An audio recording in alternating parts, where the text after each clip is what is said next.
This is the Ohio AgNet, broadcasting from the Voice You Know at the News You Trust studio, sponsored by BASF and Zidua, the most trusted name in herbicides, providing Ohio soybean and corn acres with up to 2 weeks more residual activity and broad-spectrum weed control. I'm Joel Norwood, joining you here on this first day of April, and a special Ohio AgNet announcement to pass along. Ty Higgins has the story. Big news out of Ohio AgNet this morning. We're officially launching the Farm Sportsbook. That's right. If you're tired of watching markets, now you can bet on them. Odds are now live for who plants first within the county. Will there be 3 straight dry days in April? And will Thompson's bull jump the fence again before Memorial Day? Farmers already gamble with the weather, markets, and inputs. Now they can do it intentionally. Livestock pools, cover crop parlays. How will soybeans close by Friday? Payouts in bragging rights, beef sticks, and possibly gift cards to Rural King. Download the app today. The new Ohio AgNet Farm Sportsbook. Find out more at ohioagnet.com. I'm Ty Higgins reporting. And thank you, Ty. That's not the only farm news to take a look at there at ohioagnet.com this morning. Let's check that out. The Ohio AgNet news feed this morning brought to you by Timpte. Timpte is now factory direct in Sidney, Ohio. From trailer sales to parts and trailer service, their team is ready to keep you moving. Stop in today or call 326-206-2062. We'll start from USDA releasing both the prospective plantings and quarterly grain stocks report. Corn acreage pegged at 95.3 million acres, down from last year, but above trade expectations. Soybean acres came in at 84.7 million, up on the year, but actually below what traders were expecting. Wheat acres lower as well, hitting a historic low. As far as stocks go, corn inventories came in slightly below expectations, while soybeans and wheat were near estimates. Doug Tenney of Lice Mercantile has in his column online at ohioagnet.com a reminder that rarely both corn and soybean numbers bullish or bearish at the same time. And do keep in mind that the farmer surveys these were based on were collected before recent global tensions, adding another layer of uncertainty moving forward, especially as there's been talk of more acre switching, especially as global fertilizer disruptions could continue. USDA Chief Economist Justin Benavidez. It looks like the market, in terms of at least that December corn contract that we always watch, in terms of the November bean contract, was sort of expecting, at least on the corn side, roughly this amount, but beans have shot up a little bit. So it looks like the market might have been expecting a few more bean acres. Now focus shifting on whether traders fully buy into USDA's numbers and what final acreage really will be this spring. Also there at ohioagnet.com, we highlight Carrie the Hoof Trimmer, Carrie McFarland. New video following along with a day in the life of what's it like being an entrepreneur in the hoof trimming business. Once I got the hang of it, it became like an addiction. I always wanted to be a vet growing up, and, well, school just wasn't for me. So I enjoyed my time being around beef cattle at home and managing the bulls at Select. And this just gave me some sort of purpose, and I took it and I ran, and God's blessed me the entire way. So I read something the other day that said, if God gives you a business plan, know that he'll give you clients, and there's a lot of truth to that. And Dusty Sonnenberg takes the Ohio Field Leader Roadshow to Trumbull County to talk with Schwartz Farms. They've made a name for themselves in the Japanese market. Dan Schwartz is guest. We do all our contracting through our commercial elevator. It works with 50 to 65 growers, plus everything that we produce ourselves. It all comes through Westfield Specialty Grains, and then it is processed and marketed through Schwartz Farms. Okay.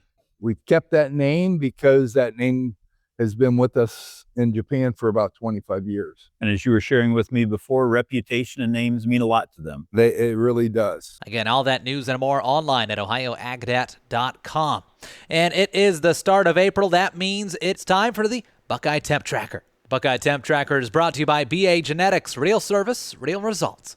The new interactive temp tracker taking a look at tracking soil temperatures and corn stubble and bean stubble across 4 Ohio locations. We'll have weekly updates throughout the season. Special thanks to our contributors to the Buckeye Temp Tracker this year: Sheldon Miller of Ottawa County, Brandon Moneybreak of Preble County, Andy Hollenbach of Licking County, and Tyler Arders of Medina County. Let's start with Ottawa County. In their corn stubble field, came in at 57 degrees Fahrenheit. In beans, 59 degrees. Preble County right there with them, 57 degrees on corn and also 59 in beans. Licking County saw a 61-degree reading in the corn stubble field, as well as in bean stubble. And Medina County somewhere in the middle with 60 degrees in their corn stubble average and 59 degrees for the bean stubble. That all comes in at a corn stubble average of 58.75 degrees Fahrenheit for this first week's reading. Last year at this time, things were about 50.75 degrees, so we're 8 degrees warmer than last year. Of course, general observations, and we will see great variations in coming weeks as cooler temperatures could be on the horizon.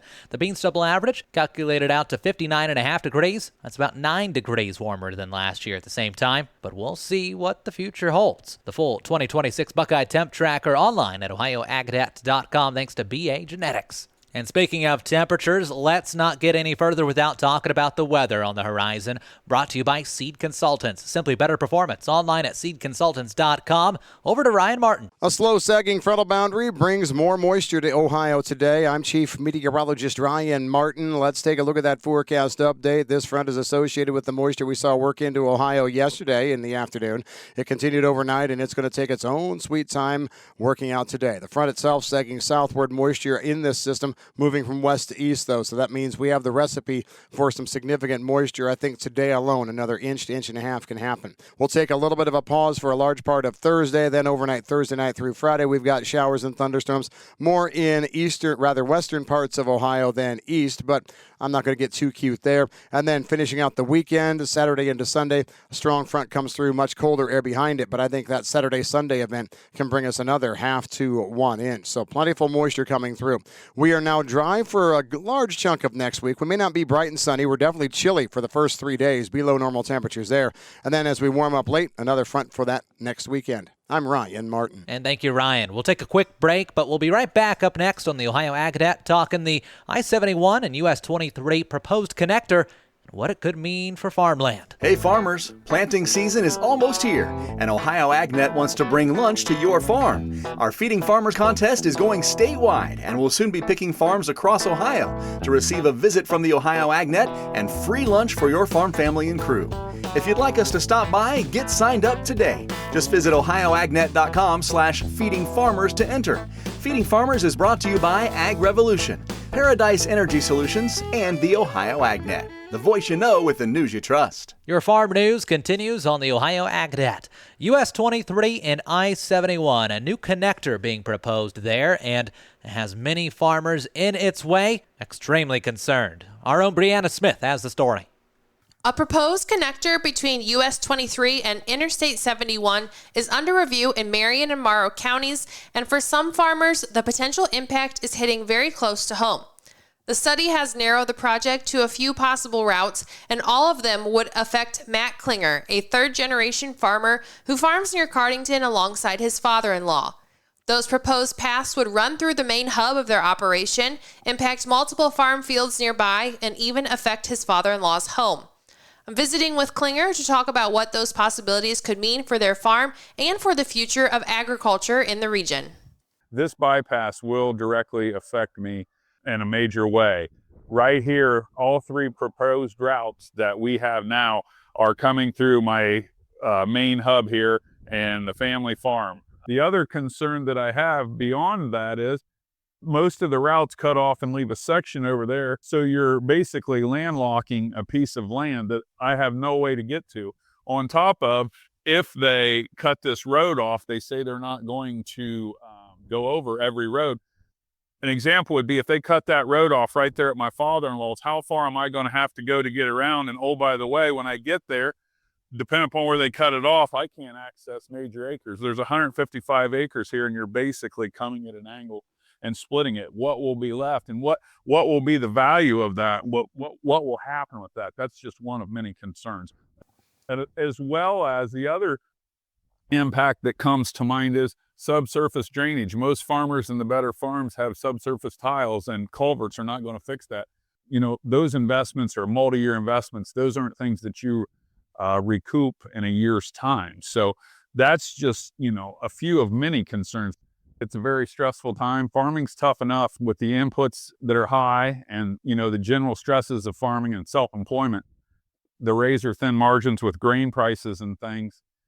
for the older generation, for example, my father-in-law and my older farmer friends, it's really not fair to them because they've worked so hard and maintained and are looking to either, that's their income for retirement and or looking to pass it to someone my age as we are here.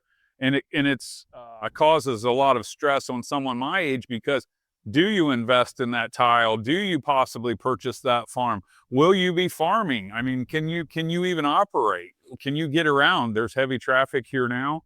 Will it even make sense? How far will you have to go to get basically where you could walk to if you needed to? Those are the concerns. And then the other concern is for the younger generation, are they coming back to the farm? Are those talks happening? That affects all that because what if that road goes through here and that, it doesn't make sense or that it's just too difficult? If the farmland's not for sale and it's a pass on to the generation and the generations maintain it, when something's not for sale, it's not for sale. So even if they were to pay the going rate, whatever that is, or eminent domain, it's really cut right there. We don't know what the values will be, the devalues will be. Farming is a lifestyle and a livelihood. It's not like a normal job that I've had where you can just, quit, give your notice and walk away and restart. Farming's just not something that you get in easy and you get out of easy. And it's one thing if a farmer sells his land, he or she or whatever, and receives the income, they make that choice. But when you're forced to sell and it's not in the plans, that is just, to me, the ultimate stress. The Ohio Department of Transportation is accepting public comments on the proposed connector through April 14th. A number of groups, including the Ohio Farm Bureau, are encouraging farmers, landowners, and rural residents to make their voices heard as the study moves forward. Reporting for Ohio's Country Journal and Ohio AgNet, I'm Brianna Smith. How USDA reports are impacting markets and overnight numbers themselves coming up next on the Ohio AgNet. Looking for heavy equipment but don't know where to buy? Purple Wave Auction has you covered. Always online and always no reserve. It's your destination for construction or ag equipment ready to work. We even sell semis, trailers, and fleet equipment for your operation. Best part? It's free to join. Head to purplewave.com. That's purplewave.com. Sign up for a free account and start bidding today. Purple Wave Auction, the easiest and most straightforward way to buy and sell equipment. This is the Ohio AgNet. Let's talk about what's driving markets as today's market analysis brought to you by Louis Dreyfus Company. Excited to bring a brand new soybean crush facility to Upper Sandusky, Ohio. Learn more about marketing your soybeans with LDC at 574-566-2113. Over to Ryan. Grain markets finished yesterday on a mixed to mostly higher note. The big story from yesterday, of course, was the prospective plantings report. Any surprises there? Well, corn came in at 95.3, beans 84.7. The corn number was doggone close to expectations and really not a surprise in my mind at all. The bean number also was fairly close to expectation, but I think the simple fact there was not an 85 number printed was enough to give a little strength to the bean market. But if you look at where the bean market was trading before the report and then after report, we gained a couple of pennies. So the report really wasn't worth much. I think it was other market factors, maybe just a little change in sentiment here or there. Nothing new, exciting, and different on the world stage with regard to the Middle East. Crude oil yesterday did trade a little bit lower on the May crude, but today's a new day, so who knows what it's going to do there. And export sales are going to be a big one in the forecast here today. I'm Ryan Martin. And thank you, Ryan, for looking at what's driving markets. Now let's take a look at how those numbers are shaping up overnight in Chicago. Markets brought to you by Seed Consultants. Simply better performance. Online at seedconsultants.com. At the last check, May corn up 1 1/4 to $4.59 per bushel. July corn trading 1 1/2 cents higher to $4.69 3/4. December new crop corn $4.85 3/4, up 1 1/2 cents. May soybeans 3 pennies higher to $11.74. July beans up 3 1/4 to $11.89 1/4, and new crop beans $11.59, up 1 1/2 cents for later this year. July wheat 4 1/2 cents higher, priced at $6.31 after having a nice Tuesday as well. September to wheat up 4 1/2 overnight to $6.42 3/4. On the livestock side, looking back to how the Chicago Mercantile Exchange closed on Tuesday, April live cattle ended $3.48 higher to $243.03. June live cattle up $3.08 to $243.28. May feeder cattle $5.15 to the plus side, $366.48 per hundredweight. April lean hogs down a nickel to $90.43, while May lean hogs closed Tuesday at 60 cents lower to $96.53. And the milk trending about 9 to 10 cents higher across the board. Class 3 for May checking in at $17.81. More farm news online at ohioagnet.com. I'm Joel Penor. We thank you for tuning in. Have a great April 1st, everybody. This is the Ohio Ag Net.